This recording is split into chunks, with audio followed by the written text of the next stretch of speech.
about Dr. B now, so. All right, well, thank you everyone so much for joining me here today. This is the first in a two-part masterclass. The overall theme is how we create excellence in mathematics instruction.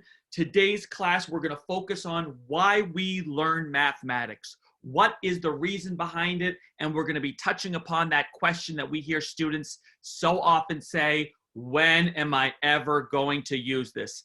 I bet you hear that more often than not.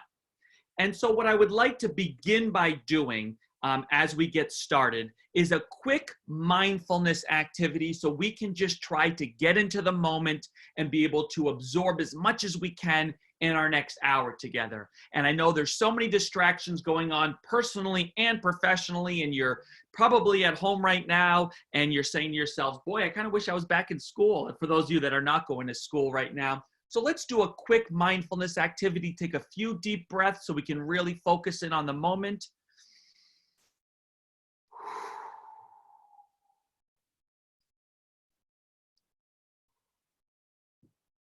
This is something that I think is so important for everybody to do as we live very stressful lives. And so to be able to take a couple minutes throughout the day to be aware of what's happening and be mindful, I think is so important.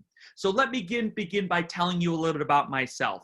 So my full-time role is I am a K-12 mathematics department coordinator within a school district in Massachusetts. And I used to be a middle school math teacher, and I also was a lead math teacher working with mathematics with teachers in grades K-8. And I also work in some higher ed training new teachers specifically in mathematics within the state of Massachusetts. I've published a few books on related to teaching of math, and I run a website called Math with Matthew, which is all free resources to change the mission about how we think about mathematics, where right now within the STEM field, you have the science, the technology, and the engineering, which students authentically love, and then you have us, the ugly stepsister of teaching mathematics, where kids don't like it, and we are working to try to change that culture. So one thing I want to also let you know about, for those of you particularly who are parents acting as teachers for the next few weeks because you're home being the teacher, I want to let you know that every day Sadlier has a live Facebook chat at 3 o'clock Eastern Time, 12 o'clock Pacific Time, for about 10 to 15 minutes. And there are different guests on there every day. I'm one of the guests, and I talk a little bit about mathematics, and we have an ELA specialist who does that. So if you are around and available, we'd love to see you on those live Facebook chats. They're going to be going on every weekday for the next couple of weeks. So here's our agenda for the day. The first thing I want to explore with you is, how did we come to this where we need to be helping students understand why we need to learn math, where we don't answer that question in any of the humanities subjects or in the science subjects. And then I'm going to talk to you about the benefits of why we learn math and talk to you a little bit about the, quote, real world mathematics. And it looks like we have someone who just wrote in that they wrote their dissertation on this topic. So I'm very interested to hear any thoughts that Christine has on this particular issue. And then what I want to do is spend some time sharing with you a plan of action. What are some practical things that you can immediately do, either as a parent, teacher, or administrator, to help change that culture and mindset related to mathematics? So let me begin right now. What is it we have going on with mathematics, where all the time students are saying to us, when am I ever going to use this in the real world? Or why do we have to learn the mathematics? And what often happens is that teachers take time to try to sell the mathematics by showing how it's applied in the real world. Well, in order to be this job, you would need to use math here. But that is not getting our students' attention, and it's really not convincing. And so what I want to share with you today is to dig deep into the root cause as to why students are asking, when am I ever going to use this? Or why do I have to learn mathematics? And the best way to introduce this actual problem is to share a short clip with you of Dan Meyer speaking at an NCTM annual conference where he addresses this exact issue about why kids are trying to push away from mathematics and focus on the quote real world. Let's have a brief look and see what Dan Meyer has to say about this exact issue. Color draws the eye and interests students a little bit more. That there is multimedia, there's photos there which draw the eye also and interest students. But the prominent theme I hear, and that I see myself, is this idea of the real world. And you walk the exhibit hall, the vendor booth, our generous sponsors would never say a negative word about a sponsor, of course, thank you sponsors. But they often have like a real world math as a selling point, and it sounds so right to me, it makes sense to me, until I look at problems like this, which are, as many of them say, this is real world mathematics. We have, for instance, quadratics are tough, so make it about the internet. Triangle proofs are dull for some students, make that about an orca whale. And then down below we have transversals and parallels, that's kind of abstract material, make it about a leaf. It's this idea I hear a lot that for math to be interesting, it must be real world. And if it is not real world, it will not be interesting. It's this really strict biconditional relationship. And I'm looking at counterexamples of that right here. These problems failed to light kids up. And I think I know why. I think I know why. We're here in the San Francisco Bay Area. This is my homeland here, and I've actually, we have whales that pop out of the water nearby, and I've been there with friends of mine on the rocky bluffs, watching a whale pop out of the water. And I can tell you that I've never once said to a friend while there, hey, are those triangles out there? Are they congruent? Could we prove it?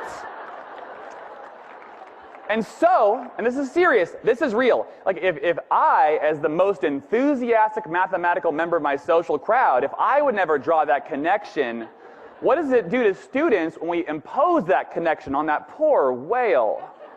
Does math grow more real, quote unquote, or more alien and abstract, foreign and odd? I think the latter. I was even, I was on in Alaska with a group of math and science teachers on a boat on a whale watching tour. It was like you collect everyone in Alaska who loves math and science, and a large portion of them were on this boat, no one else. And we saw this whale pop out of the water. Do you know, can you guess, estimate how many of the teachers on that boat pointed out the congruent triangles? Do you know? You know, hold up a number of fingers, no one's gonna guess here? Saying zero? Zero? In fact, it wasn't zero. It's not. It wasn't zero. Yeah. Double congruent triangles. Huh? So that is really a lot of humor, but yet it is actually what we are dealing with here in regards to answering kids' questions. Here's the situation. It's not that kids want to see where it is in the real world.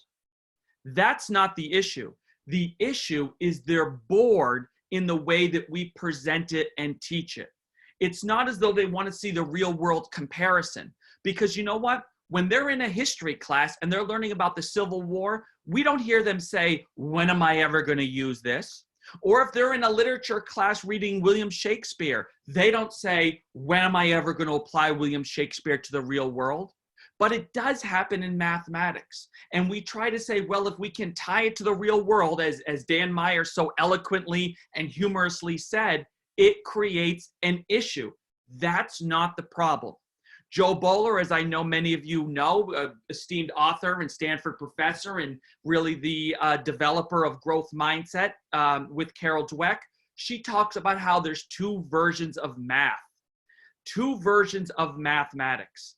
Well, there's the one that's the boring, the strange subject, the one that we see in the classroom. And then there's the ones that we want to have, which is curiously different and engaging. And we want to focus, as Joe Bowler said, on this second type of mathematics, the one that promotes authentic curiosity, the one that gets them authentically engaged. And if we can shift away from what Joe Bowler says is this first version and move to the second version, then what we will have is no longer students saying, when am I ever going to use this? So what they're really saying is, I'm bored. That's what they're saying. It's not, when am I ever going to use this? So what I want to share with you is some of the things that we can talk about and the things that we can do when they ask these questions.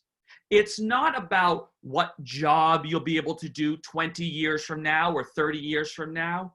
The purpose of why we learn mathematics is that we want to teach students how to be good problem solvers, how to be able to reason, how to be able to make conjectures and then be able to support it. We want to show perseverance. We want students to be engaged. Mathematics is a way of thinking. It's a way of processing.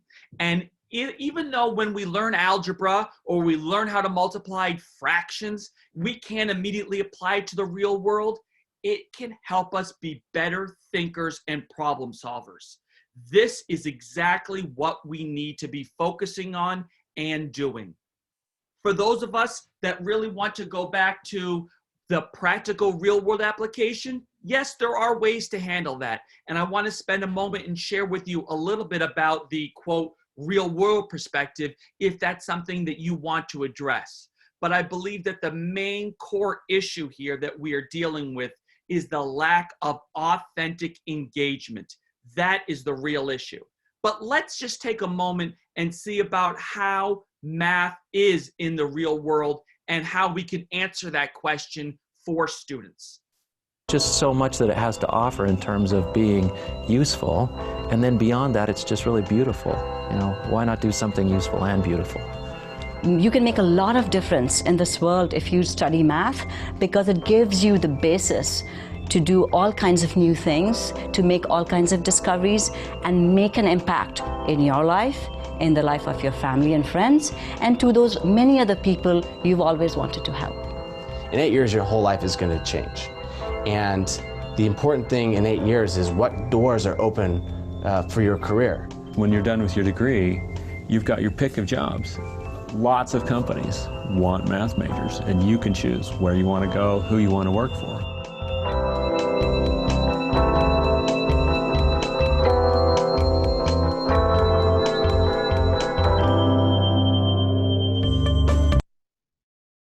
So the first part of what I want us to understand is that the reason why we have these issues about why kids don't like math and ask the questions, when am I ever going to be able to use this, is because that they are not authentically engaged. So the first thing that I believe I want us to think about is the reason why. And Dan Meyer said it better than I could, and it has to be the way we try to force the real world into the math that we do. That is not the solution.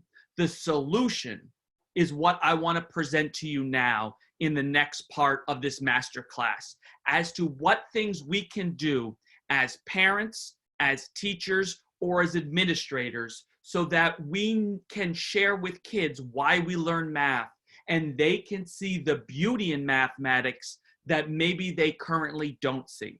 And I'm going to share with you each of these suggestions and give you some real world or real classroom ways that it can be applied to help your kids in the K-8 level better appreciate and love mathematics. And while we do that, I'm just going to share a few questions here. One of the questions, is it possible to get a copy of the Math Classes Teach How-To slide? Yes, we'll be able to get that for you. And another question is about teachers have to buy into the idea of mindset, and you're absolutely correct. You're absolutely correct that it's important for teachers to believe that they have a growth mindset and they love mathematics if they want their children or students to make that change as well. So, first thing is the idea of conceptual understanding versus procedural fluency. And what I want to talk a little bit about is the difference between the two and which one I believe we should focus on. So conceptual understanding is the why and the how the mathematics works. It's understanding why the formula for area of a circle is pi times radius squared, or understanding why when we're dividing fractions, you can multiply by the reciprocal. Procedural fluency is the actual practice of the algorithm, substituting in numbers and solving it. And what happens is that there is not enough time in the day, the week, or the school year to cover everything that we have to cover for mathematics.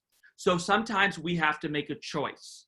Should we focus on the conceptual understanding or that procedural knowledge? And I will tell you that most of us focus on the side of that procedural knowledge. And I'm going to be asking you to consider making a shift away from that practice and procedures. Not that we should never be doing it, but we should be shifting our attention and our focus to having students understand the mathematics.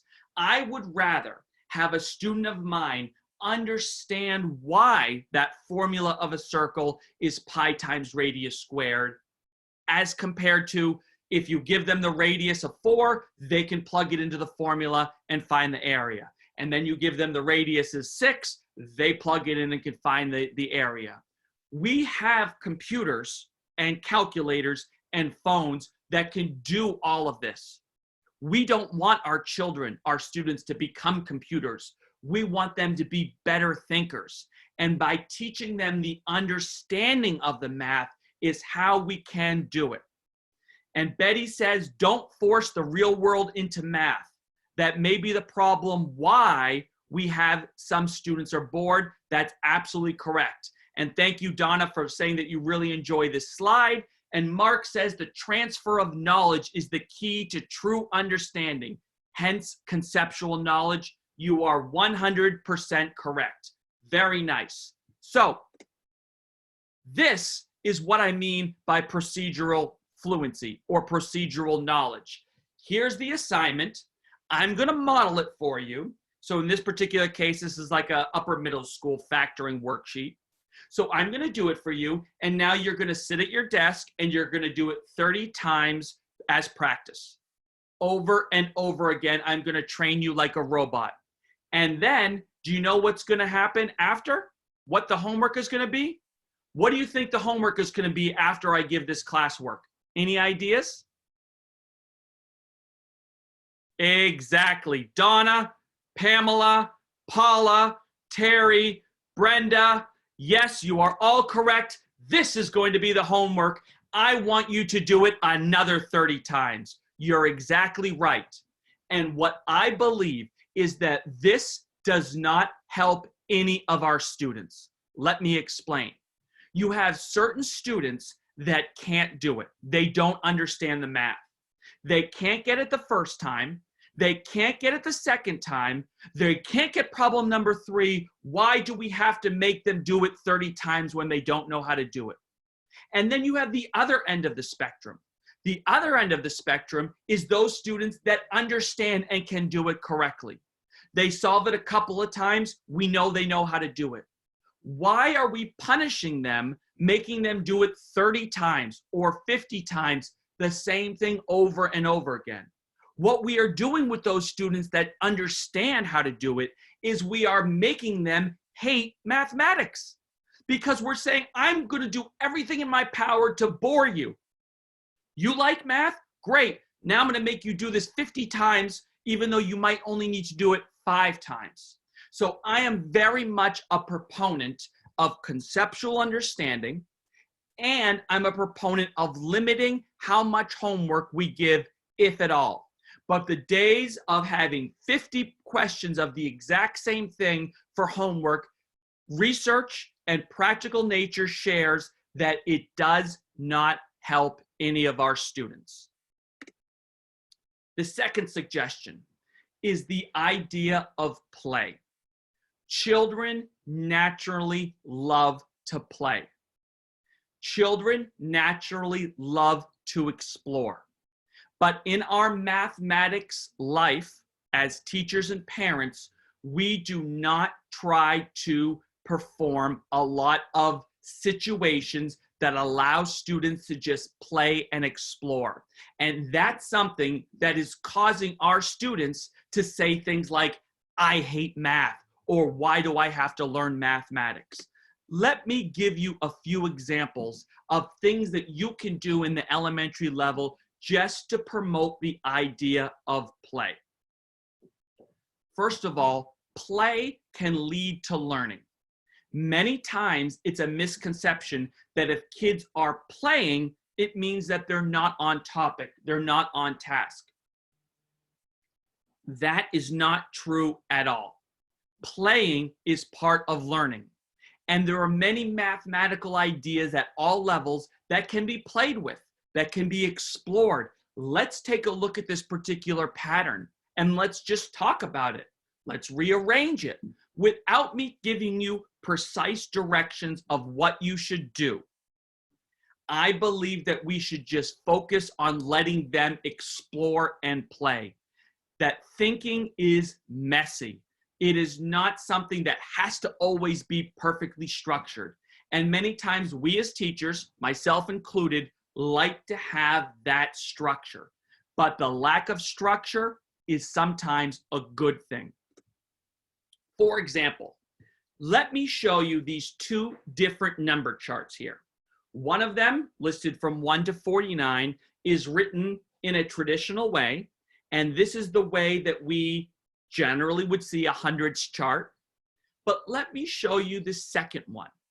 The second one here is a combination of symbols, colors, and variation in the way it's created. Take a moment for me and look at that right side. In fact, I think I have the next slide, it's bigger here. Take a look at this and share with me any observations in the chat that you can make based on this number system that I have developed.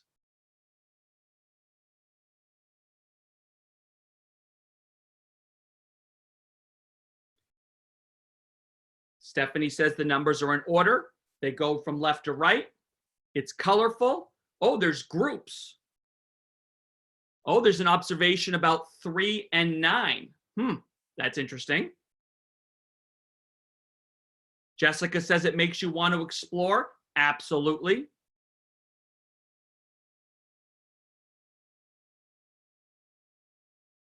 There are so many comments coming in. I am so impressed. I can't even read them all. But this idea of presenting your students with this image and just having them play with it, having them make their own observations. Just as I heard or read someone said there about, oh, look at this relationship between 3 and 9. Oh, that's interesting. And then what about different numbers that have a multiple of 4 in it, the way that it's set up? There is, oh, multiples and factors. That's exactly right. The idea of playing and exploring is great for building that conceptual understanding that I talked about, and also for the ability to make math authentically engaging. Division, yes. Patterns. Thank you for those of you that say this is really great. Let me share with you the next suggestion. We have conceptual understanding, which I think is so important, and then we have the idea of playing with mathematics and these patterns. Let's move on to something that is very much poo-pooed within education, and that is the idea of games. When you see teachers playing games in classes, generally building leaders think to themselves, oh, Mrs. Johnson didn't make a plan for today, or Mr. Williams is just wasting time. But games are a great way to learn, explore, and understand mathematics. And what I want to share with you is a few of my favorite games that you can consider using either with your own children or in your classrooms. And all of these games here either have specific mathematical ideas built into it, or they are implied mathematical ideas.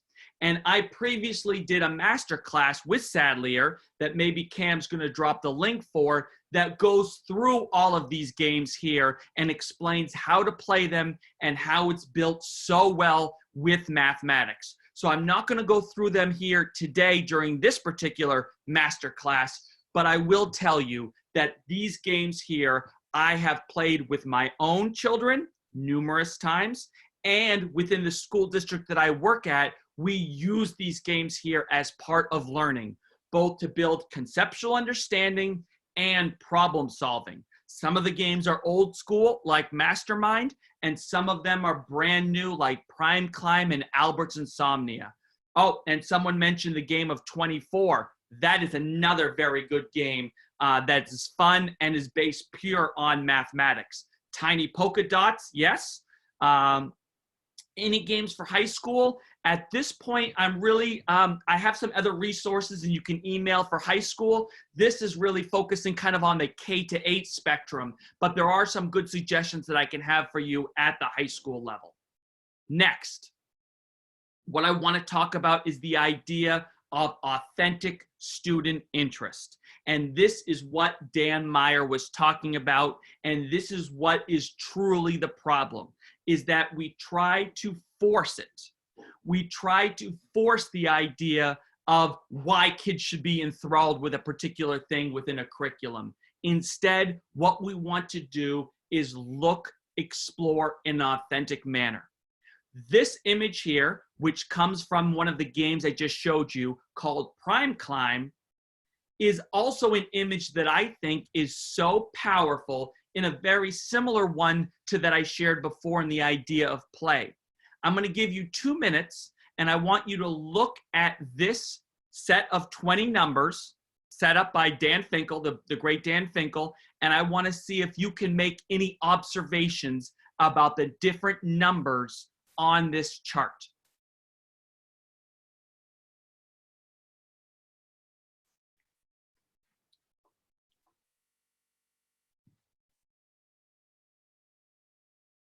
Oh, I'm seeing some good responses. The colors represent factors. The reds represent the prime numbers. You can figure out multiples. It looks like if it's a multiple of 5, there's going to be that light blue in there. I hear someone said even numbers are orange.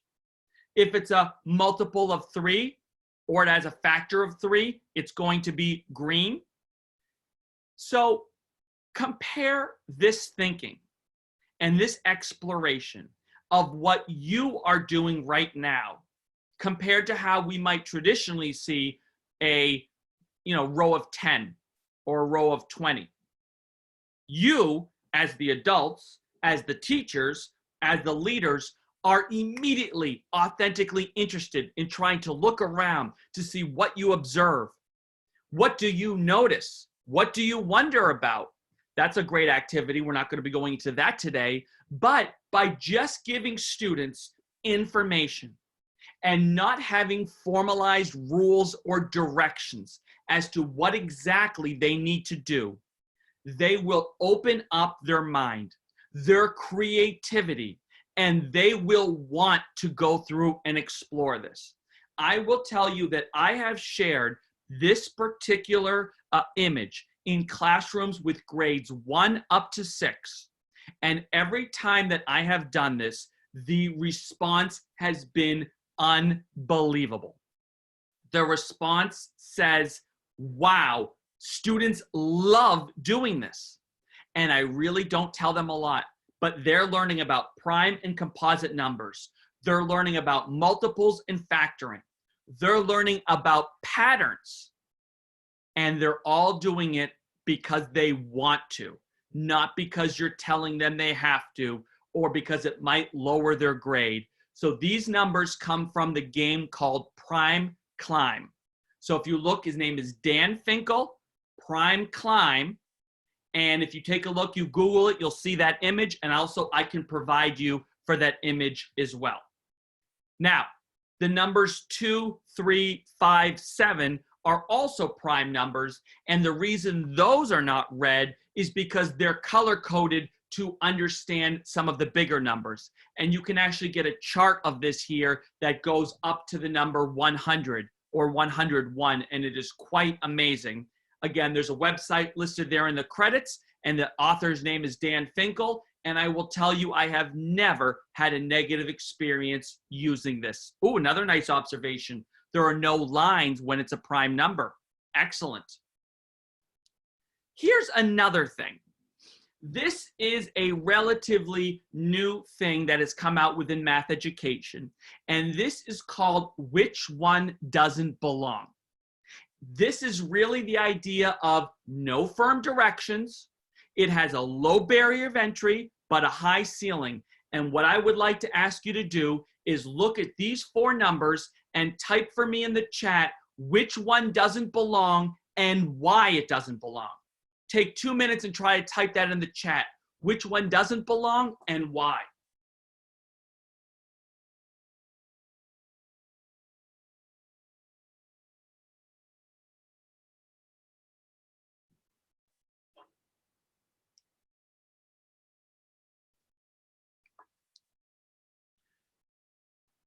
Okay, as expected, I see so many different answers and reason behind it, which is really awesome.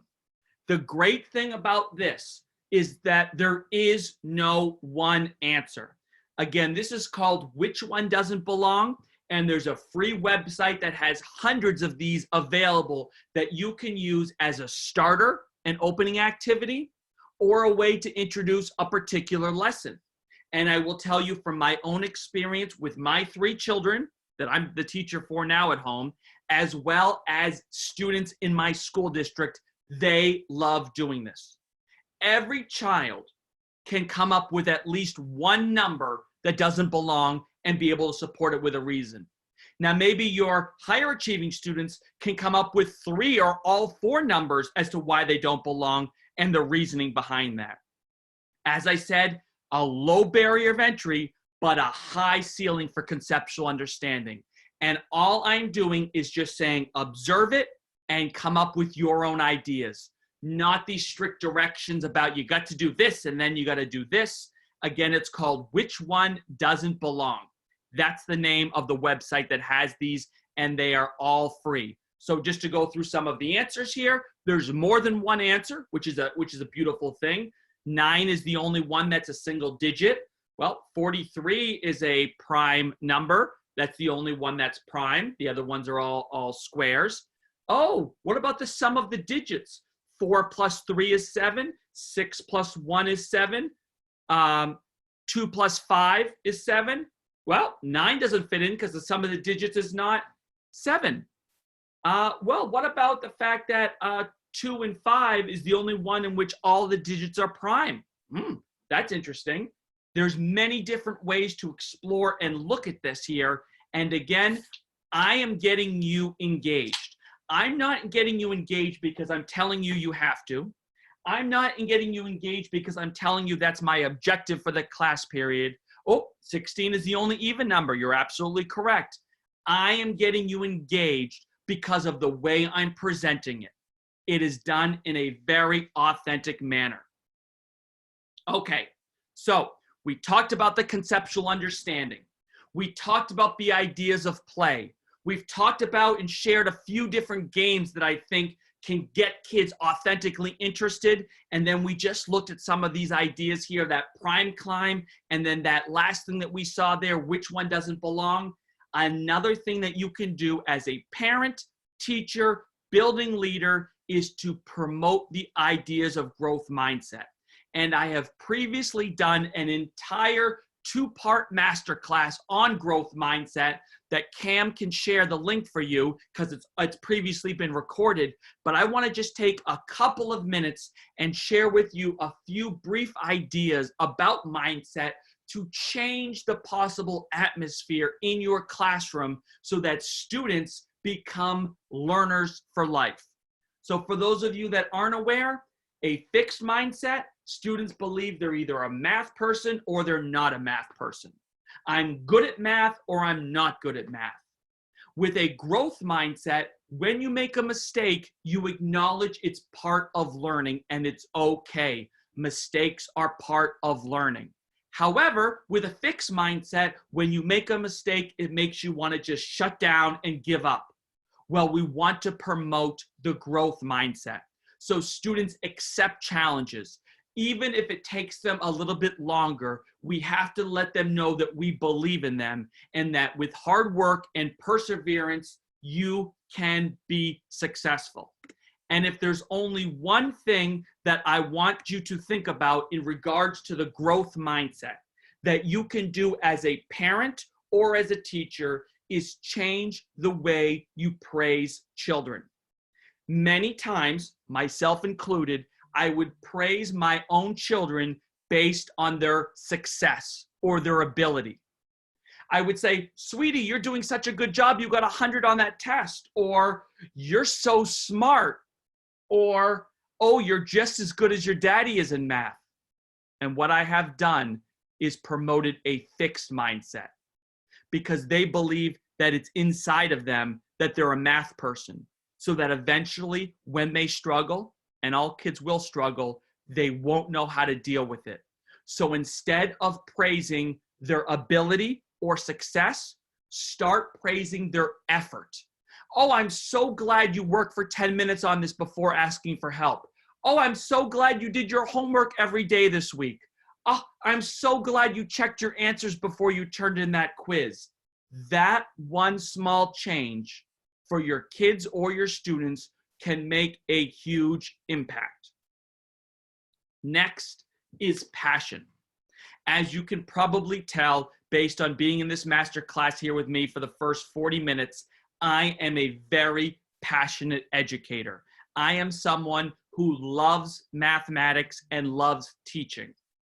And if we want our children, if we want our students to be lovers of mathematics and develop that authentic interest, then what we have to do is make sure that we have that passion ourselves.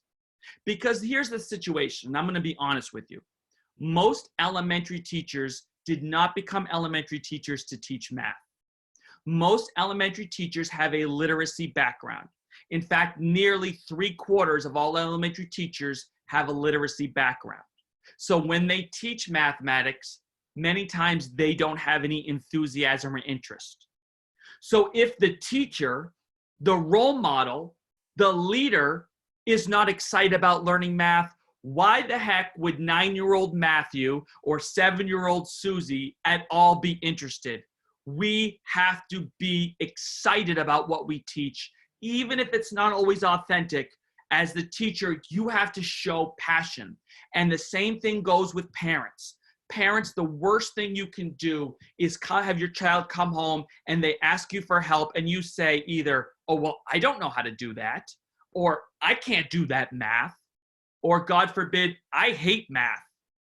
If their parent, the role model, is the one who says those things, that they don't like math or can't do math or they hate math, why would the child be able to do it? Chances are they can't and they won't. So we have to make sure that we have passion for mathematics and we don't use language or things that can make students feel that math is not important or exciting. Because if we go to a party and we say, oh, I hate math, generally people are going to high five you. Woo, you're so cool. I hate math too. But if you ever say to someone, I don't know how to read, immediately people are going to be worried about you. Oh my God, you don't know how to read? You're illiterate? What can we do? This is terrible. Why is it okay not to be good at math, but it's not okay not to be good in literacy? We need to work together, everybody, to change the culture of how we think about math and how we react to mathematics. And we need to do this as parents, as teachers, and as leaders. If we go back to my overarching question for today, why do we learn mathematics? I will tell you it is a deep answer. We learn mathematics so that we can become better problem solvers, reasoners, and thinkers. We don't necessarily do it because you're going to be using algebra when you become a worker at a store or because you're going to be deriving the Pythagorean theorem. Nope, that's not why. That's not why.